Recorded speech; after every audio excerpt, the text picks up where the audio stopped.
Out and About at the Orchestra, written by Barbara J. Turner. We're going on a field trip to the orchestra. We can't wait. Things to find out.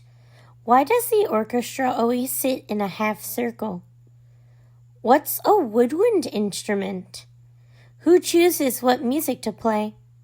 Do musicians practice every day? Welcome to the orchestra.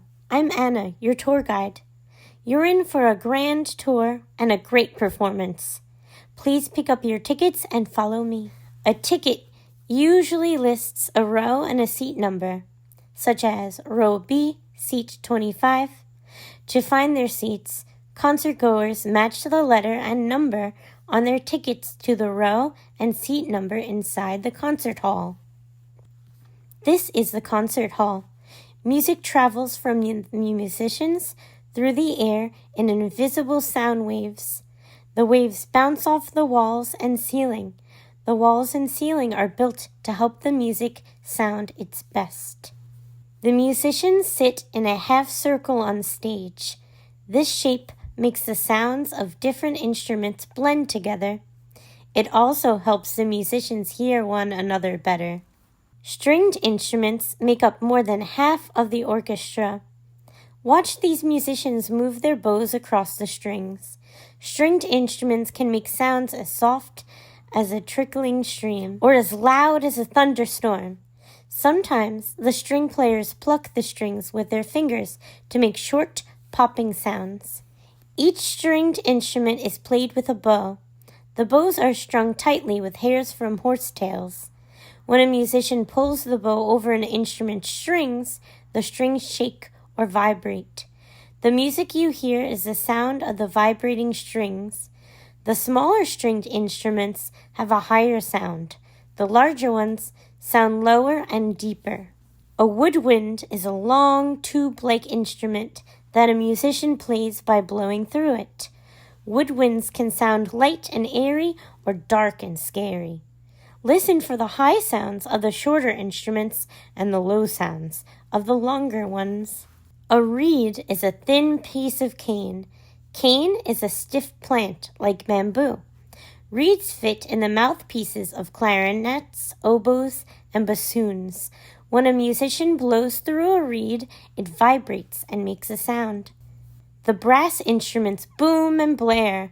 Horns howl and trumpets blast, while tubas bellow and trombones moan. Sometimes brass players want to make quieter sounds.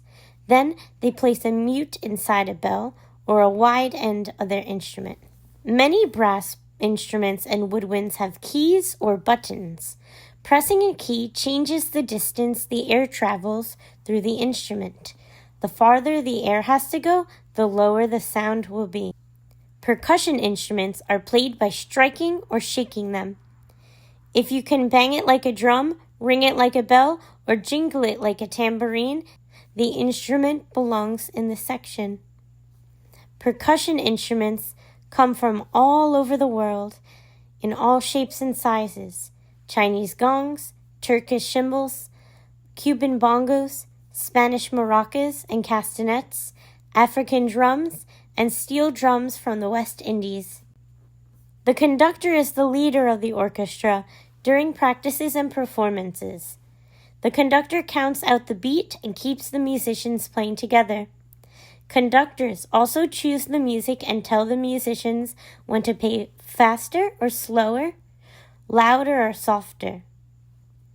Under the direction of a good conductor, the orchestra works together as a team. The conductor's score, or sheet music, can be 30 or more pages long. It shows the parts for each musician.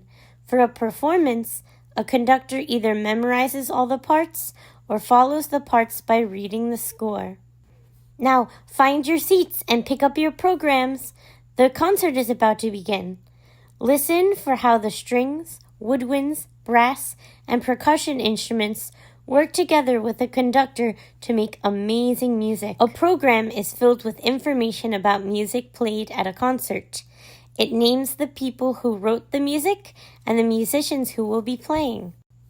A good performance can paint pictures in your mind and fill you with wonderful new feelings. We hope you enjoyed this special concert. Orchestra musicians lead busy lives. Many travel from city to city, playing in different orchestras. Some musicians have second jobs as music teachers. They find time to practice, no matter how busy they are. They practice every day. Musicians work hard because they love making music. The end.